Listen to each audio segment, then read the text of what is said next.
Hey everyone, welcome back to the channel. Today we're doing a really cool build for a good friend of mine. He has about a 5-year-old PC, it's a laptop, and we're actually building him a gaming beast. Now, with the way graphics cards and CPU prices are right now, things are starting to drop, so I feel it's a perfect time, as well as RAM, don't forget that. Everything's starting to drop pretty good amount. I know we priced this about 2 months ago, and it was around 1,900 bucks. So we did it this time, and you're looking at a total build around, let's say $1,200, maybe $1,300. I'll put all the details of the build in the description below. So definitely stay tuned, and hopefully you enjoy the build. So let's go ahead and take a look at some of the parts. So as I said, some of the parts we're going to be using. As you see, we're going to be using a case that I had, and it's a awesome case. I just ended up trading up and getting a Fractal Design Meshify C, so definitely want to put this case to good use. Many of you have probably seen this online, definitely other builds. This is that Phanteks EVOLV. It has the tinted glass on it, so that's good. Let's go and take some of the components. So we're going to be putting in a Ryzen 5 1600. I'll put a light overclock on there, as well as a superclock 1080. Now right now, that GPU is a beast, and it's actually pretty cheap. I think I got it for about $684, so that's really good, especially where the GPU prices have been. Let's go ahead and take a look at the motherboard we'll be using. Using a MSI B350 Gaming. It has the red LEDs on it, so as you see, the RAM we're going to be using is some G.Skill Ripjaws DDR4 3000 rating, and we know that Ryzen has that Infinity Fabric, so definitely it's going to be given that. Definitely going to be spinning this thing up, getting some higher FPS. Whole slew of fans. We got 3 of them that are LEDs. We're going to put one 140 in the back, and the rest of them are going to be 120s. Now the cooling we're going to be using for this is going to be using the stock fan that comes with the Ryzen, but that fan is a beast, so there's not going to be any problems with cooling in this case. For drive space, we're going to be using a SanDisk Z400 250 just for boot, and then a Seagate 1 terabyte for pretty much just all of his games and, media, pictures, and whatnot. So definitely stay tuned for the build, and we'll get to it. Alright guys, so here we are with the build. Got it broken down, ready to go. I already put the motherboard in. I didn't mention this in the parts, but what the PSU that we're going to be putting in this is that Corsair CX 550. It's a semi-modular, so definitely going to be able to, it's all black cable, so it's definitely going to look nice. The theme for this build is going to be white and black. So with the motherboard having red LEDs, red RAM, it's going to look pretty good. Now, we already got the CPU chip out right here. Now on the CPU chip, you can see that there's a little triangle right there. Now, on the motherboard, also correlates, there's also a little triangle. It can only go in one way. Let's see if you can see it. Right there. So you can't really mess up. So let's go ahead and insert this thing. You don't got to put any pressure on it, just let it sit. There it goes. It'll seat.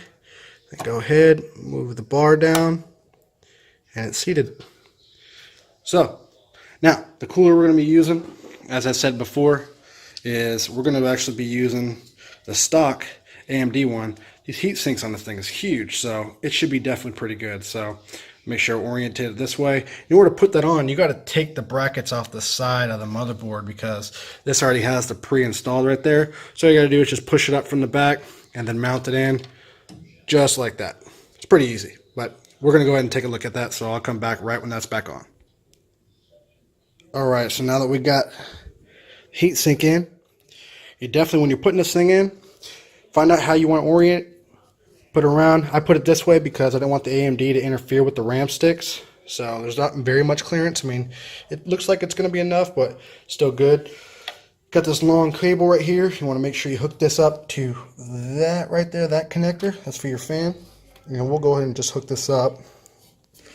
Let's see. All right. All right. Let's put that in. Now, to feed this, there's plenty of ways you can. I like to bend it. Let's see, I don't know if you can get a good angle of me actually doing that. Let's see, put it around the heatsink. Push it down. Or just wrap it around the screws, which tends to be pretty easy. So I'll go this way. It's got a braided cord, so don't worry about it getting hot. It's not going to affect it. That's why they put those indents there. Don't quote me on that. I don't really know if that's why they put the indents there, but it definitely gets convenient. So now it's out of the way. Looks pretty good. Can't see it from the top, so that's good. So now we're going to go ahead and put the RAM in. Going to insert those, and like I said, what we're using is some Ripjaws DDR4 3000, two 8 gig sticks, so he's going to be having 16 gigs. So it's going to be pretty good. Got this for about 170 bucks. It's awesome. So I'll come back when that's all installed. Alright, so we got the RAM sticks in now. Man, that looks good. Nice red build. That's going to be sweet. I'm also going to be throwing in an LED strip in here. So I don't know where I want to put it, but probably might end up putting it probably right here. But we'll see, just so I can route that cable right out that grommet. One great thing about this case, if you've never built in this case is wonderful. It's got grommets all around. Good places to put the power supplies at. It's even got a grommet right there for the GPU, so that's awesome. And I'll be mounting that white SSD right up here, so. And it's 3.5, as you can see, nothing there. But if he ever wants to upgrade, this case is awesome when it comes to upgrading. You know, you got dust filters all up front. I'm going to be installing the two 120 fans up there. Obviously a 140 back here, and then I'll put three 120s up top. So it's going to have plenty of cooling. And since this case, let me go ahead and flip it up, comes with a fan controller, which is controlled via SATA. Thank God, not Molex. It's definitely going to work out great. And he also has room back here for, you know, two SSDs, and then he has a tray down there. Sorry for the mess with the cables, but I already got the PSU in. But that's where you can put two 3.5, or an additional if he wants to put some more 2.5 inch drives. So definitely, we'll get back to that. I'm going to start routing in the CPU cables, so because that tends to be the hardest part to plug in. Right up there. So we'll go ahead and go with that, and I'll come right back and we'll go ahead and start putting in one of the best parts, which is the GPU. So I'll come right back. Alright guys, just a quick update on the build so far. Just pulling out these GPU wires. Let's go ahead and lay this thing on its side.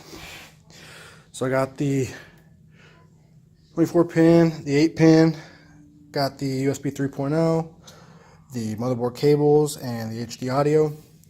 Got the hard drive all set up. So it looks nice white, plain. All I did was just painted it, so it looks good. Got the SATA already ran through, so that's good. So now I got the GPU cables gonna go ran through, so that'll definitely look good. But definitely stay tuned. Next, obviously I gotta set up. Have to use a Molex because my LED kit does happen to have a Molex, but I think you'll like it. And I'll go ahead and set up all the fans, and I'll come back and I'll show you what it looks like, how I'm gonna set it up. What's really cool about this case, you see this up top, this little piece right there, it actually turns into this. So it actually slides in. I'll go ahead and show you what it does. So it actually just sits right here. It's great for if you're gonna mount some AIO coolers up top. Just slides, easy convenience. That way you can take it out, you don't gotta fight with the top. So definitely gonna be mounting those three fans up top, those 120s. I think that's gonna look pretty cool. And again, I'll put those other white 120s up front. The white LEDs and a white LED back right here, so it's gonna really throw it off. And I think I was thinking about, as I said in the beginning of the video, putting the LED right here for a red one, or whatever color he decides to go with. And then, but I think I might, after I put that up there, I might put it up here. That way it actually is all nice and done. So, but stay tuned. We'll go ahead and look at that. I'll come back to you when I got the GPU in. But so far, build's coming together pretty easy. Looking good. So, stay tuned. Alright guys, so I'm pretty much done. I'm about to do an unboxing of the GTX 1080. So I got the Corsair fans running through. Fix some of this a little bit, clean it up. I'll dress it up a little bit. Almost done. But 3 fan 120s up back right there. Got the fan controller in. You won't see that wire once I plug in the GPU, so it'll be pushed in that way. Got the GPU cords right there. Everything's pretty much plugged up where I need it to go. Let's take a look at this cable management. Pretty clean. Going up. Couldn't really find a good place for this, you know, honestly. I'm trying to see if I can maybe push it over to the side, but I don't want to straight. There we go. That's actually a little bit better. I'm going to do like a tie down or something over there.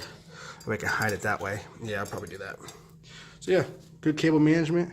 Got another drive in there. Just got to hook up, grab another SATA so that way he can connect, or data cable, excuse me, not SATA, data cable so that can go up. I got his LED strip ran up the back, at least the connector. And it actually is going to be hidden at the very top. So it will start lighting up all this way up top. But I might move it just so that way you can see it, because I don't like the placement. But I guess we're just going to have to see. So stay tuned. Actually, you know what?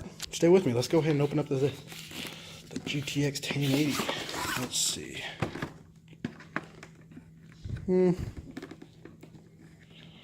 All right. Okay. There we go. Let's see, which way is it coming out? All right. Let's put it the right way. I'm trying to do this with one hand, so let's see if we can do it. You know what? Just going to come back when I got it out of the box. Stay tuned. All right, everyone. So I got the GPU in. So it's a super clock. Went in pretty nice. Went ahead and fixed some of those wires over there. And I think I'm going to move that LED strip because you can't see it up there. I don't want it to fog out. So I think I'm going to go with my original idea and put it along this right here. So it just shines over there. Because these right here, they're going to... You'll have red light there, red lights up there. It'll also shine, so it's going to look pretty nice. Oh yeah, it's going to be a nice little build. And a beast. And then we'll just go through and we'll do some quick stuff. I'll show you an overclock on it, just a light overclock, and I think we'll be done. Alright everybody, so I just did a light overclock on this. CPU, I just bumped it up to 375. Still running at 34 degrees Celsius. Hopefully you guys can see that. So it's doing pretty well. And motherboard's at 34, CPU's at 37. I kept the core volts at 124 on there. He's running obviously with 16 gigs of RAM, and I'll show you right there what I did with that. I actually put a light overclock on there. I didn't have to change any of the core voltage or anything like that. You just keep it at stock and everything should be fine. Now for memory, I put a nice little overclock on there, so now it's fully running at 2933. 16, kept the RAM voltage at the same, the DRAM voltage at the same, rating it what it was at. Just keep it on auto, it's good. So that's where you need to be at. But obviously this right here, it is a safe overclock. So if you're looking to overclock the 1600 Ryzen 5, this is a good safe overclock. It's definitely going to get you some good stuff. As you see, it is a Ryzen 5, and this motherboard can definitely handle it. So I don't have XMP profile enabled, but it's actually really good. I don't have game boost enabled, so I have my own overclock. You see, he's running with the storage on here. You got the 256 for his boot, and the terabyte right there for the full, which is what he'll have an ACH mode, ACHI mode. Fans, still saying, I'm going to do a fan curve when I actually get into the actual game. I did do, or not game, excuse me, but into Windows. I did do a M flash for my BIOS because in the beginning when I turned it on, it was only showing my RAM getting 2133. So definitely do that BIOS update. Man, it's going to be good. Uh-oh. So I went ahead and put the LED strip right there. If he decides he wants to change it, he can. We'll go in and customize all the lights when I get all the drivers in. All fans are spinning. Gives it some good light in the cage. Nice. Good cable management, good boot. So I got HDMI plugged up in there. We'll go ahead and see and get to the OS. Everything looks like it's fine now, but I'm gonna get that thing syncing. Everything looks pretty good. So thanks for watching. If you like what you saw, go ahead and hit a like. If you haven't subscribed, go ahead and hit that subscribe button. And as always, I'm Hyper for Tech, and until next time.